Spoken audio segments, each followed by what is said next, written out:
વર્ણિવેશરમણીય દર્શનમ મંદહાસરુચિરાનનામ ભુજમ ભુજિતમ સુરુ નરોત્તમૈર્મુદા ધર્મનંદનમહં વિચિંતયે. અસતોમા ષડ્ગમય તમસોમા જ્યોતિર્ગમય મૃત્યુર્મા અમૃતમ ગમય. ઓમ શાંતિ શાંતિ શાંતિ. અસ્મદ્ગુરુ સમારંભામ નાથયામૂન મધ્યમામ લક્ષ્મી વલ્લભ પર્યંતામ વંદે ગુરુ પરંપરા. આજની જ્ઞાન સભાની અંદર પધારનારા બધા જ ભગવદ ભક્તોને વેદાંતાચાર્ય, પુરાણ ઇતિહાસાચાર્ય અને ફિલોસોફી શાસ્ત્રી રાકેશભાઈના હેતપૂર્વક જય સ્વામિનારાયણ. ભક્તો, આજની આ જ્ઞાન સભાની અંદર આપણે બધા ભગવાન સ્વામિનારાયણે લખેલી શિક્ષાપત્રીના 58મા શ્લોકની તથા 59મા શ્લોકની સ્પષ્ટતા શ્રવણ કરશું. તો બધા શ્રોતાગણો આ પ્રવચન એકાગ્ર મને કરીને શ્રવણ કરે.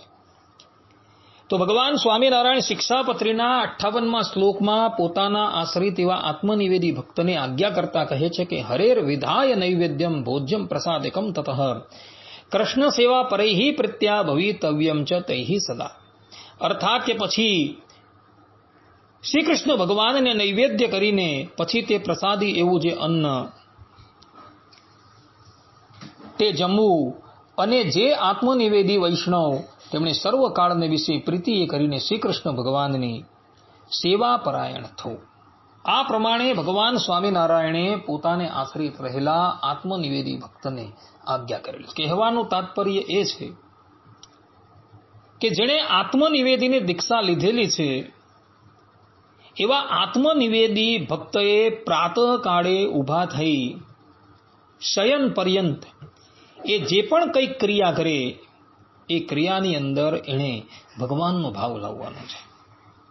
પ્રાતઃકાળે જ્યારે ઊભો થાય ત્યારે એણે મનોમન એવો વિચાર કરવાનો છે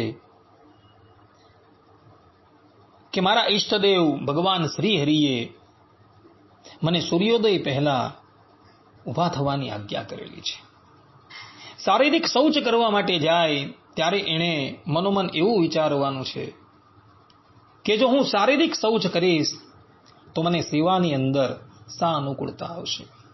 દંત ધાવન કરે ત્યારે એણે મનોમન એવો વિચાર કરવાનો છે કે જો હું દંત ધાવન કરીશ તો મારા મુખમાં જે દુર્ગંધ છે એ દુર્ગંધ સમાપ્ત થઈ જશે, અને હું જ્યારે ઠાકોરજીની સેવામાં જઈશ ત્યારે મારા ઠાકોરજીને મારા મુખમાંથી દુર્ગંધનો અનુભવ ન થશે. જ્યારે એ સ્નાન કરવા માટે બેસે ત્યારે એણે મનોમન એવું વિચારવાનું છે કે સ્નાન કરવાથી મારા શરીરની શુદ્ધિ થશે, અને હું જ્યારે ઠાકોરજીની સેવામાં જઈશ ત્યારે મારા ઠાકોરજીને મારા શરીરમાંથી દુર્ગંધનો અનુભવ ન થશે. જ્યારે એ દ્રવ્ય કમાવા માટે જાય ત્યારે એણે મનોમન એવું વિચારવાનું છે કે આ દ્રવ્યથી જે પણ કંઈક સામગ્રી આવશે તેના દ્વારા હું ઠાકોરજીની સેવા કરીશ. જ્યારે એ ભોજન બનાવવા માટે બેસે ત્યારે એણે મનોમન એવું વિચારવાનું છે કે આ સામગ્રી હું ઠાકોરજીને નિવેદિત કરીશ. અને જ્યારે એ પ્રસાદ લેવા માટે બેસે ત્યારે એણે મનોમન એવો વિચાર કરવાનો છે કે આ પ્રસાદીનું અન્ન જમવાથી મારી ભગવાનમાં જે ભક્તિ છે એની વૃદ્ધિ થશે. આ પ્રમાણે એણે પોતાની દરેક ક્રિયાની અંદર ભગવાનનો ભાવ લાવવાનો છે. રાત્રે એ શયન કરે તો શયન વખતે પણ એણે મનની અંદર એવો ભાવ લાવવાનો છે કે રાત્રિને વિશે હું શયન કરીશ તો પ્રાતઃકાળે ઊભો થઈ ઠાકોરજીની સેવામાં શીઘ્રાથી શીઘ્ર પહોંચી જઈશ. શરીરનો ધર્મ છે કે એને થોડો સમય આરામ આપવો પડે. આ પ્રમાણે શરીરનો ધર્મ હોવાથી હું આ મારા શરીરને થોડો સમય આરામ આપું છું, જેથી કરીને હું પ્રાતઃકાળે ઠાકોરજીની સેવામાં જઈશ ત્યારે મારા શરીરમાં સત્વગુણનો સંચાર રહેશે. આ પ્રમાણે આત્મનિવેદી ભક્તએ પોતાની બધી જ ક્રિયામાં ભગવાનનો ભાવ લાવવાનો છે. આ સંબંધમાં સ્વામિનારાયણ સંપ્રદાયના પરમ ભાગવત એવા ઉત્તમ રાજા અર્થાત કે દાદા ખાચર અને એના પરિવારનું જીવન દ્રષ્ટાંતરૂપ છે. જે દિવસથી ઉત્તમ રાજા અને એમના પરિવારને ભગવાન શ્રી હરિના ભગવાનપણાનો નિશ્ચય થયો તે દિવસથી ઉત્તમ રાજા અને એમના પરિવારે પોતાનું તન મન અને ધન બધું જ ભગવાન શ્રી હરિના ચરણમાં સમર્પિત કરી દીધેલું હતું. ઉત્તમ રાજા રાજ્યનું સંચાલન કરતા હતા ત્યારે પણ મનમાં ને મનમાં એવો ભાવ લાવતા હતા કે આ રાજ્ય મારા ઈષ્ટદેવ ભગવાન શ્રી હરિનું છે અને હું તો કેવલ એમનો સેવક છું, એમનો ચાકર છું. આ પ્રમાણે ભાવ લાવી ઉત્તમ રાજા રાજ્યનું સંચાલન કરતા હતા. તે જ પ્રમાણે બીજા આત્મનિવેદી ભક્તે પણ જે પ્રમાણે ઉત્તમ રાજા અંબરીશ રાજા તન મન અને ધન ભગવાન શ્રી હરિને સમર્પિત કરી ચૂકેલા હતા, તે જ પ્રમાણે એ આત્મનિવેદી ભક્તએ પણ પોતાનું તન મન અને ધન બધું જ ભગવાન શ્રી હરિના ચરણમાં સમર્પિત કરી દેવાનું છે. અને કોઈ પણ ક્રિયા કરે ત્યારે એ ક્રિયાની અંદર એણે ભગવાનનો ભાવ લાવવાનો છે. અને જો એ દરેક ક્રિયામાં ભગવાનનો ભાવ લાવશે તો એની એ બધી જ ક્રિયા ભગવત પરાયણ થઈ જશે. આ પ્રમાણે ભક્તો ભગવાન સ્વામિનારાયણ શિક્ષાપત્રીના 58મા શ્લોકમાં આત્મનિવેદી ભક્તને વિશે આ વાત કહી રહ્યા છે. આ પ્રમાણે ભક્તો અહીં શિક્ષાપત્રીના 58મા શ્લોકની ચર્ચા પૂર્ણ થાય છે. હવે આપણે ભગવાન સ્વામિનારાયણે લખેલી શિક્ષાપત્રીના 59મા શ્લોકની ચર્ચા શ્રવણ કરીએ.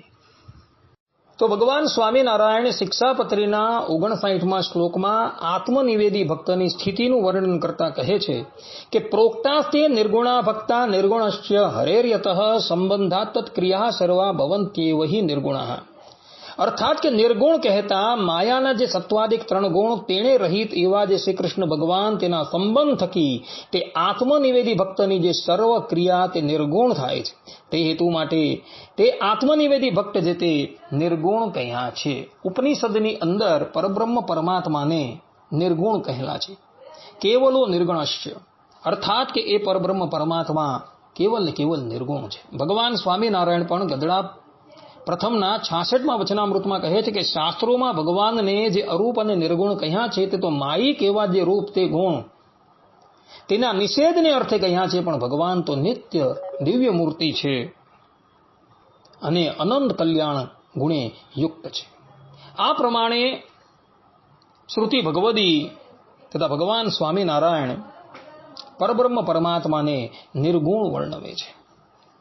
વિષ્ણુ સહસ્ત્રનામમાં ગંગાપુત્ર ભીષ્મ પણ ભગવાન શ્રી કૃષ્ણને નિર્ગુણ તરીકે સંબોધે છે. એ નિર્ગુણ શબ્દની વ્યુત્પત્તિ કરતા રામાનુજાચાર્યજીના શિષ્ય પરાશર ભટ્ટાચાર્યજી વિષ્ણુ સહસ્ત્રનામના ભાષ્યની અંદર કહે છે કે સ્થિતોપી નિરક્ષીરવત જગતો અસ્પર્શનાદ ગુણૈહિ ઉક્ત સ નિર્ગુણઃ. અર્થાત કે જગતમાં નિરક્ષીરવત એકમેક રહ્યા છતાં પણ તેના ગુણનો સ્પર્શ એ પરમાત્માને થતો નથી, માટે એમને નિર્ગુણ કહેલા છે. તો એવા નિર્ગુણ પરબ્રહ્મ પરમાત્માનો સંગ આત્મનિવેદી ભક્તને થતો હોવાથી અને આત્મનિવેદી ભક્તની બધી જ ક્રિયા શ્રી કૃષ્ણ ભગવાન સંબંધી હોવાથી એ આત્મનિવેદી ભક્ત પણ નિર્ગુણ કહેવાય છે. શ્રીમદ ભાગવતના એકાદશ સ્કંદના 25મા અધ્યાયના 26મા શ્લોકમાં ભગવાન શ્રી કૃષ્ણ કહે છે કે સાત્વિક કારકો અસંગી રાજંદો રાજત સ્મૃત તામસ સ્મૃતિ વિભ્રતસ્તો નિર્ગુણો મદપાશ્રય. અર્થાત કે અનાસક્ત ભાવથી કર્મ કરનાર સાત્વિક છે, ફળ પરના રાગથી અંધ બની કર્મ કરનાર રાજસિક છે, શુભાશુભનો વિચાર કર્યા વિના કર્મ કરનાર તામસ કરતા છે. આ સિવાય જે મનુષ્ય ફક્ત મહારાજ શરણમાં રહી અહંકાર રહિત થઈને કર્મ કરે છે તે નિર્ગુણ કરતા છે. વિષ્ણુ ધર્મોત્તરની અંદર પણ પરબ્રહ્મ પરમાત્મા કહે છે કે યથા ગંગામ ગુનો યોગાદ રથ્યાવાર્યપી ગાંગતામ યાતિ નિર્ગુણતામેવમ ક્રિયા ગુણમયી હરેહે. અર્થાત કે જેમ ગંગા જળના યોગથી બજારનું પાણી ગંગા રૂપ થઈ જાય છે, તેમ નિર્ગુણ આવા શ્રી હરિના યોગથી ભગવાનની ઉપરથી માયિક દેખાતી બધી જ ક્રિયાઓ નિર્ગુણ ભાવને પામી જાય છે. આ પ્રમાણે ભક્તો ભગવાન વેદવ્યાસજી પણ વિષ્ણુ ધર્મોત્તર પુરાણની અંદર આ વાત કહી રહ્યા છે.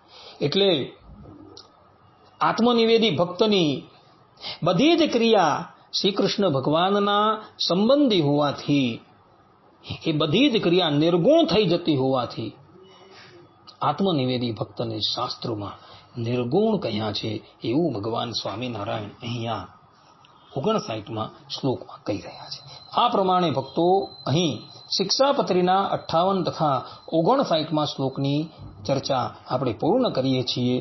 અને સાથે સાથે હું મારા આ પ્રવચનને પણ અહીં વિરામ આપું છું. સર્વે સંતુ નિરામયઃ, સર્વે સુખીનો ભવંતુ, સર્વદ્રાણી પશ્યંતુ, મા કશ્ચિદ દુઃખ ભાગ ભવેત અસ્તુ. જય સ્વામિનારાયણ.